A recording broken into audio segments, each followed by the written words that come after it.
Welcome to the Chapter 8, Section 3 podcast. And this podcast is going to be on the reactions of photosynthesis, which I alluded to in the last podcast. This is going to be the longest podcast, the most detailed of the podcasts. But we can break it into three parts. The first part being the structure of the chloroplast. The second part being the light-dependent reactions of photosynthesis. And lastly, the third part being the light-independent reactions, or the Calvin cycle of photosynthesis. So inside a chloroplast is where photosynthesis takes place. And here's a plant, here's the leaf, and you can see the cells, and inside the cells is an organelle called the chloroplast. And the chloroplasts contain thylakoids. Now, each one of these little sacs is a thylakoid. That's a single thylakoid. And this is where photosynthesis occurs. The stacks, thylakoids are arranged in stacks known as grana, and then a single stack would be a granum, obviously. And then the proteins in them and other pigments are put into what they're called photosynthesis, is where the light collecting actually takes place in the chloroplast. So, once again, I said the reactions include the light-dependent reactions and the light-independent reactions, or other words, the Calvin cycle. The light-dependent reactions take place within the thylakoid itself, inside those small little disc shapes inside the chloroplast. The Calvin cycle takes place in the stroma, which is the region outside the thylakoid membranes, but still in the chloroplast. Let's just jump back real quick. This is the thylakoid, and this space right here would be the stroma. Right, moving forward. So here's a diagram of it, and this is going to be where the light-dependent reactions occur. And what you're going to see is the light is going to hit the thylakoid. It's going to use water. It's going to take NADP+, which is a chemical that likes to accept electrons with energy, and then our friend ADP, which is has the potential of being turned into ATP with the addition of a phosphate group, and that carries energy. And the light-dependent reactions occur in the thylakoid. And from that, we're going to get some oxygen, some ATP, which is energy we can use, and NADPH, which are contains high energy electrons that we can use later on. Those are going to go into the second part of the photosynthesis called the Calvin cycle. Actually, I should be going that way. And that's going to take in carbon dioxide. The cycle is going to run, and eventually we're going to get out of it are sugars. And we're going to create NADP+, which is then going to go back into the light-dependent reactions, and ADP and phosphate group, which is also going to go back into the light-dependent reactions, so they can be recharged with energy. So, let's start. The electrons are absorbing sunlight, and what they're going to do is the cells are going to use electron carriers to take high-energy electrons in the chlorophyll from the sunlight to other molecules. One of the carrying molecules we're going to talk about is NADP+, and they transport electrons. It can hold two high-energy electrons along with a hydrogen ion, and then that converts it into NADPH. That it has the two high-energy electrons. It's an electron carrier. And this is one way you can trap some of the energy. You can use the energy of sunlight to create high-energy electrons, which you can then put into the NADPH molecule. And like we said, it carries the electrons to another place. And then these high-energy electrons are then used to make glucose. So what happens in the light-dependent reactions? Here we go. First of all, we need light. And what we're going to do, as I said before, is produce oxygen gas, convert ADP and NADPH into energy carriers, ATP and NADPH. So here we go. We're in the thylakoid. And what happens is pigments in photosynthesis 2 absorb light, and now the energy is increased. And now we have created high energy electrons from this light hitting photosynthesis, photosystem 2. And these electrons run along this, what we call the electron transport chain. And these are the carriers that carry the electron through this chain. So now we have enzymes breaking water down. And from that water, we're going to get hydrogen ions. And we're now got hydrogen ion out here. Oxygen atoms, there's that oxygen waste product. And energized electrons. Now, the oxygen goes away, that's given off by the plant. The hydrogen ion is important, and it's important that it's on this side of the membrane. And we know we have an electron that's being carried through that membrane. So the high energized electrons are replaced in the chain. The oxygen is released in the air, and the hydrogen ions are left behind on that side of the membrane. Now we have these electrons, this energy carrying electron, and what it's going to do is move hydrogen ions from the stroma into the thylakoid. And we're starting to gather electrons out here, as you can see. We're starting to get more and more electrons. So they're moving from photosystem 2 onto photosystem 1 right here. And at that point, photosystem 1 also has pigments, and now the electrons have become re-energized again.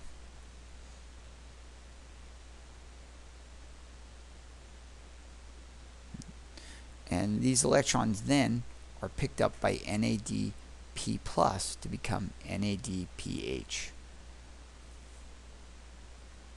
And like we said, now we have an electron carrier, and this is going to carry this high energy electron to another place in the chloroplast. And now we're still pumping hydrogen ions across. Soon we have a bunch of hydrogen ions on this side of the membrane, inside the membrane, and positively charged hydrogen ions out here, there, make the membrane slightly negative.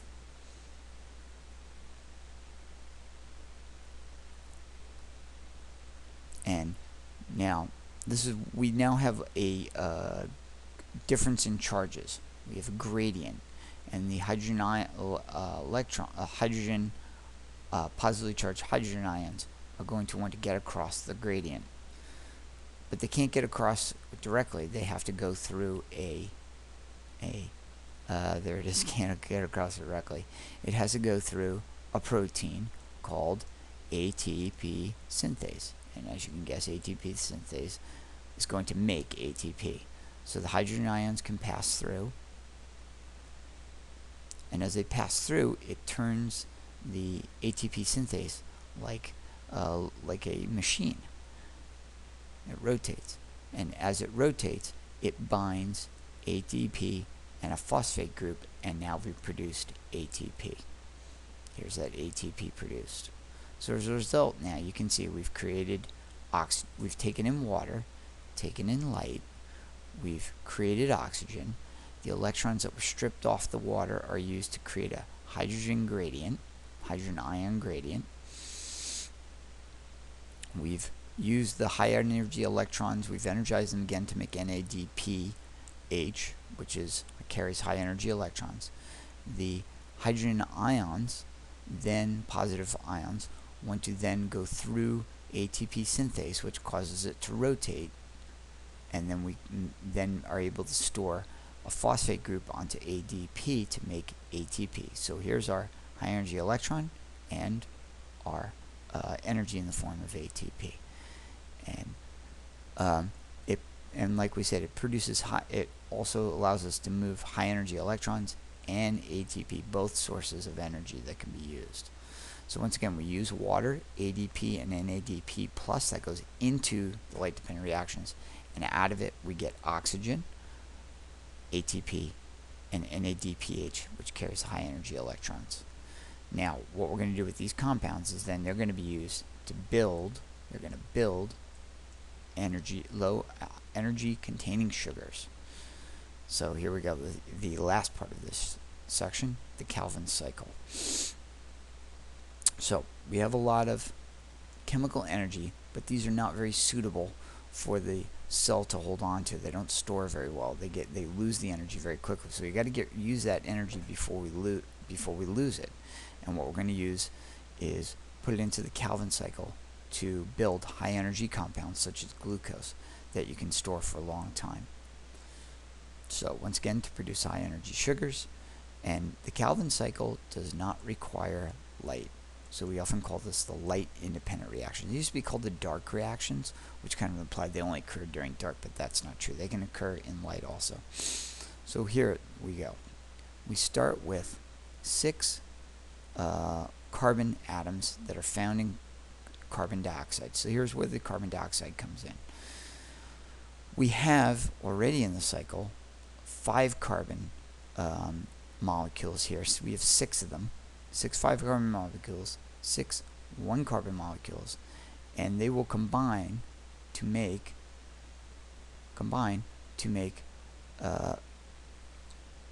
6 carbon molecules.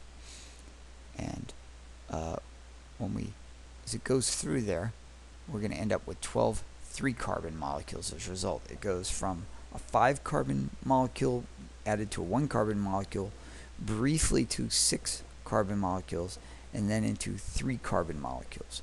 And if you count it all up, we have a total of 36 carbons here. 6 times 5 here is 30. 6 times 1 over here is 6, so that's 36. 12 times 3 is 36. So now we need to convert these 3 carbon molecules into something with more energy, and here's where the ATP and the NADPH come in. They step into here. The ATP adds energy, 12 ATP adds energy to these 3 carbon molecules. NADPH adds its energy to the 3 carbon molecules, and then 2 of these 3 carbon molecules are going to be removed from the cycle.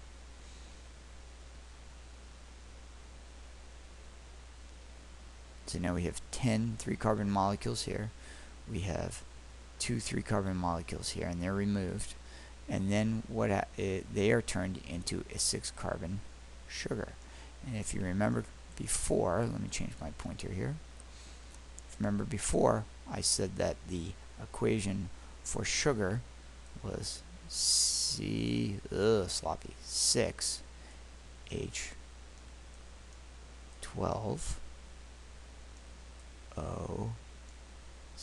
I really should be using the pen, but there's the 6 carbons right there, and there we go, 6-carbon molecule sugar right there.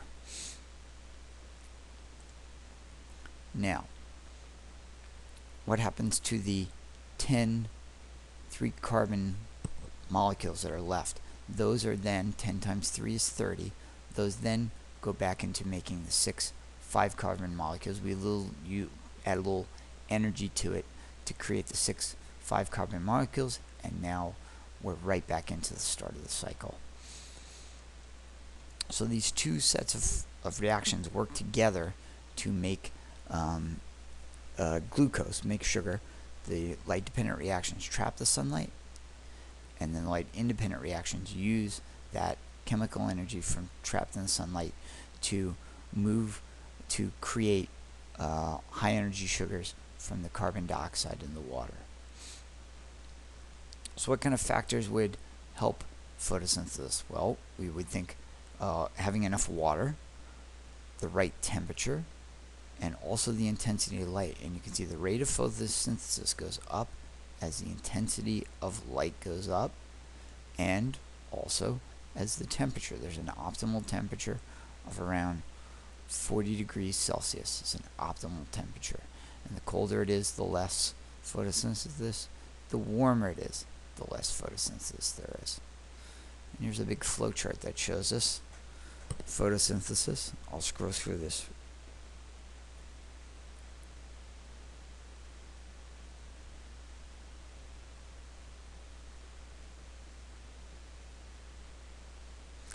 So that's this section. Once again, looking at section 3, you really should divide it into 3 parts: the structure of the chloroplast, the light-dependent reactions, which is where we take the energy from the sunlight, and the Calvin cycle, or the light-independent reactions, where we take the energy that we got from the light and then we use it to manipulate carbon containing molecules into sugars.